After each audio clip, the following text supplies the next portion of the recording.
이번에는 그 박현서 박사님을 통해서 박사님 지금 보면요.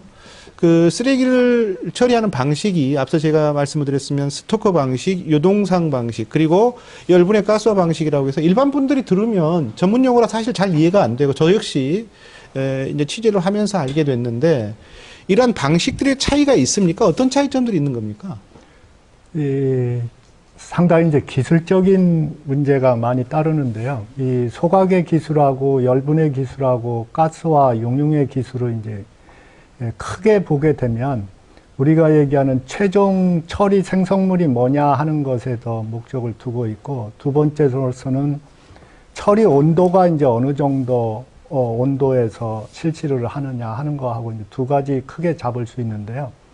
우선 온도로 보면 소각 같은 경우에는 그 완전 연소의 목적으로 해서 최종 생성물이 CO2나 H2O를 이제 유도를 하고 온도가 이제 한 850도 정도 하는 것으로 되어 있고요. 열분해 기술 같은 경우에는 지금 도시 쓰레기를 대상으로 하는 것은 한 600도 정도에서 열분해를 해서 우리가 얘기하는 가스상, 액상, 고상의 물질을 유도를 하고 하는 것으로 되어 있고, 이 열분해된 물질을 다시 이제 가스화를 만드는 데는 한 1200도 정도 온도가 필요한 것으로 되어 있어요. 그래서 지금 우리 박사님이 이제 설명을 해주시는데 시청자분들께 조금 도움을 드리기 위해서 제가 아주 얕은 지식이지만 조금 설명을 사전에 해드리고 조금 쉽게 얘기를 하고 나서 우리 저 한국열환경공학회 박현석 박사님으로부터 소각 방식에 대한 차이를 한번 설명 듣도록 하는데, 지금 이제 소각 그 시설의 방식은 스토커 방식, 요동상 방식, 열분해 가스화 방식이 있다고 말씀을 드렸습니다. 스토커 방식은 쓰레기를 넣어서 판 위에다 놓고 격자 형태의 판 위에다 놓고 그걸 태워서 고일로 태워서 쓰레기를 만드는 형식이고, 간단히 얘기하면 요동상 방식이라고 하는 것은 고열로 달궈진 모래 같은 곳에다가 쓰레기를 넣어서 같이 이제 움직이면서 유동적으로 움직이면서 그 안에서 쓰레기를 처리하는 방식이고요. 열분해 가스화 같은 방식은 고열을 통해서 용융, 녹여서 하는 방식이 큰 틀에 그렇게 돼 있는데, 그렇다면 이 방식들의 차이, 그리고 설치 비용, 운영 비용의 차이 등등 자세한 내용을 우리 박현서 박사님의 설명을 통해서 화면과 함께 보시겠습니다. 네, 설명해 주시죠. 폐기물을 열적 처리하는 방법에서 모든 것을 설명을 할 수가 있는데요. 폐기물이 발생이 되면 우리가 얘기하는 소각을 이용을 해서 처리를 하고 나오는 발생가스를 이용을 해서 스팀을 생산해서 우리가 이제 에너지로 전환하는 그런 방식을 쓰고 있고요. 두 번째 방식은 이제 최근에 나오는 새로운 방식으로서 열분해하고 가스화하고 용융을 세 개를 접목시키는 그런 방법으로 이렇게 되어 있는데, 조금 전에 얘기한 대로 열분해에 대한 최종 생성물하고 가스화에서의 최종 생성물하고의 차이, 그 다음에 처리 온도의 차이가 있는 것으로 나타나고 있고요. 다음 한번 봐주실래요? 이것은 이제 우리가 소각 기술에서 대표적인 그 독일의 1926년에 개발한 마틴 스토카 타입의 소각로를 이렇게 보여주는 것으로 상징적으로 보여주는 그림인데요. 스토커 방식이라는 게 저 이름을 따온 저 방식입니다. 네, 이것이 1926년에 독일의 마틴 회사에서 만들어진 설비고요. 우리가 얘기하는 도시 쓰레기를 처리를 하는 그런 최종 목적은 환경 오염을 줄이고 폐기물을 이제 줄이는 그런 방식에서 됐지만, 최근에 와서는 나오는 에너지를, 열을 얼마만큼 잘 이용을 해서 처리 비용을 이제 적게 유도를 하면서 폐기물을 처리를 하는 것이 이제 궁극적인 목적이 되겠죠. 그래서 저 그림에서 보듯이 우리가 얘기하는 폐기물을 태워서 열을 이용을 해서 주전자에서 스팀을 발생시켜서 이제 터빈을 돌려서 전기를 생산하면 우리가 일거양득이라는 폐기물 처리 기술이 된다, 이렇게 볼 수 있겠습니다. 다음 한번 봐주시죠. 이것은 이제 저공해 소각로 설계하고 건설 운전에 대한 거를 이제 최근에 와서는 우리가 소각로에 염려하시는 오염 물질이 그만큼 이제 저공해 쪽으로 운전이 잘 되고 있다는 그런 개념을 보여준 거고요.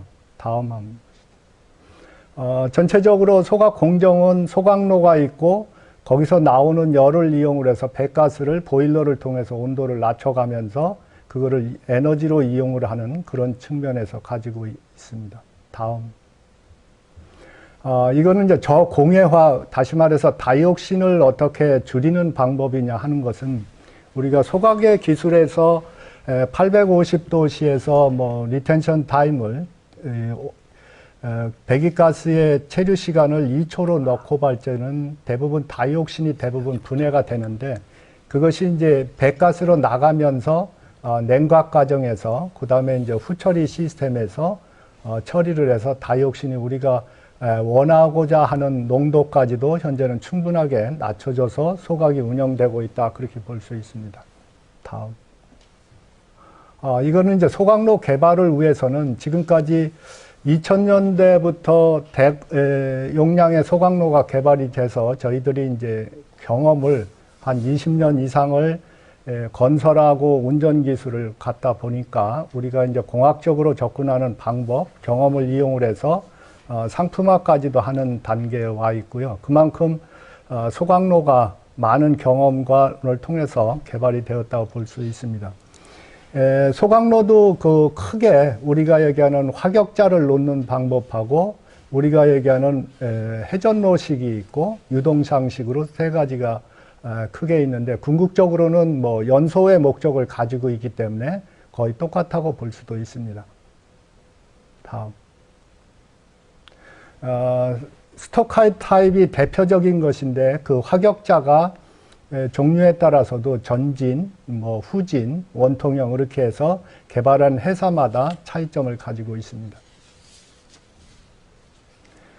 이거는 이제 스토카 타입의 소각로를 기준으로 했을 적에 가장 큰 장점이 연소형 공기를 조절을 해서 연소의 능을 조절할 수 있다는 거하고 그 다음에 이제 폐기물 투입의 속도라든지 이런 거에 따라서 완전 연소를 통해서 우리가 충분하게 가지고 있는 에너지라든지 환경 오염을 줄일 수 있는 그런 설비로 구축이 되어 있다 볼 수 있습니다. 이거는 이제 이 에너지를 어떻게 이용을 하느냐, 그 다음에 2차 연소를 어떻게 유도를 하느냐 하는 것을 물리화학적인 현상들에 대해서 그림을 보여준 것입니다. 이것은 회전로식 소각로에 대해서 설명을 드렸고 이 회전로식 소각로는 도시 쓰레기를 대상으로 하기보다는 우리가 얘기하는 산업 폐기물을 대상으로 해서 주로 많이 이용되고 있다고 그렇게 볼 수 있습니다. 유동층 소각로 같은 경우에도 도시 쓰레기를 대상으로 한 것은 국내에 한두 기밖에 운영되는 것이었고 대부분이 스러치처럼 우리가 얘기하는 입도가 들어가는 입도가 일정한 거를 대상으로 한 것이 이용하는 것이 주로 유동층 소각로라고 볼 수 있습니다. 열분해 기술은 어떻게 보면 새로운 기술이고요. 우리가 연소를 소각로에서는 연소를 목적으로 해서 공기비를 이제 높게 공기를 많이 넣어서 하는데 열분해 기술은 거의 산소를 넣지 않는 분위기에서 폐기물을 강제 가열에 의해서 이제 전환하는 방식으로 이렇게 열분해라고 보고 있고 대부분 도시 쓰레기를 열분해 기술로 적용하는 것은 한 600도 정도에서 현재 적용을 하고 있고요. 주로 열분해 기술이 이용되고 있는 것은 폐플라스틱 같은 거를 우리가 오일화 하는데 주로 현재 이제 국내에서는 이용을 하고 있다고 그렇게 볼 수 있습니다. 이거는 뭐 보시면 열분해에서 생성물이 어떤 생성물에 따라서 최종적으로 어떤 생성물을 얻고자 하는가를 이제 상징적으로 보여준 그림이고요. 가스화 기술은 열분해 기술하고 좀 차이를 또 가지고 있습니다. 이 가스화 기술은 폐기물에다가 우리가 얘기하는 무산소 분위기에서 하는 것이 아니라 가스화 젤을 쓰는데 가스화 젤로는 이제 공기를 쓸 수도 있고 스팀을 쓸 수도 있고 산소를 쓸 수도 있습니다. 그래서 어떤 거를 쓰느냐에 따라서 최종 프로덕트를 뭘로 가지고 가느냐 하는 것으로 되어 있고요.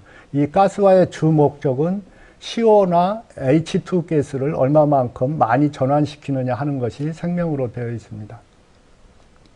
이건 이제 가스화를 시켰을 적에 나오는 신가스가 발열량이 어느 정도를 갖느냐에 따라서 발열량이 많게 되면 즉 3000kcal 정도 이상이 되게 되면 우리가 메탄올이라든지 다른 에너지로 전환하는 것이 상당히 유리하고, 만약에 3000kcal 이하가 되게 되면 우리가 다시 연소시켜서 뭐 발전을 하는데 주로 이용을 하고 있다고 그렇게 볼 수 있습니다. 폐기물 열적 처리 시설 국내 도입 현황을 보게 되면 2000년대부터 현재까지 2020년까지 보게 되면 대부분이 이제 스토카 방식의 소각로를 설치해서 운영을 하고 있고요. 열분의 용융식 설비로 같은 경우에는 한 4개소, 그 다음에 유동상 같은 경우에는 뭐 용량이 큰 100톤 이상을 기준으로 봤을 적에 1개소가 현재 국내 운영이 되고 있습니다. 이 처리비 개념으로 보게 되게 되면 운영비 측면에서는 현재 스토카 소각로가 약 한 9만 원 정도, 그 다음에 열분의 용융 방식이 뭐 한 20만 원, 그 다음에 유동상 측이 거의 30만 원 이상 정도에서 운영이 되고 있고, 설비비 같은 경우에는 유동상 방식이 이 다른 스토카 방식에서 약간 낮은 특성을 가지고 있고, 열분의 설비 같은 경우에는 용융 공정이 들어가기 때문에 우리가 설비비가 더 비싸다고 그렇게 볼 수도 있습니다. 이거는 조금 전에 말한 저희들이 이 운영비하고 이 건설비에 대한 거를 환경부로부터 통계 자료를 받은 거를 각 소각로별로 처리량하고 우리 들어가는 그 운영비, 그 다음에 설비비, 건설비 이런 거를 전체적으로 봐서 통계치를 내서 조금 전에 봤던 표에서 나타낸 것으로 볼 수 있습니다. 이거는 조금 전에 얘기했던 내용이고요. 그래서 어떤 방식을 선정을 하냐 하는 것이 이제 가장 중요한 문제인데, 우리가 폐기물을 발열량이 어느 정도고 성상이 어느 정도고 이런 것이 나오게 되면 그거를 기본 설계부터 해서 상세 설계를 통해서 하는 것으로 이제 이렇게 대부분 돼 있고, 그것에 따라서 배가스의 오염 농도가 어느 정도까지 이제 제어를 하느냐 하는 것도 거의 다 현재 표준화가 돼 있는 그런 상태로 돼 있고요.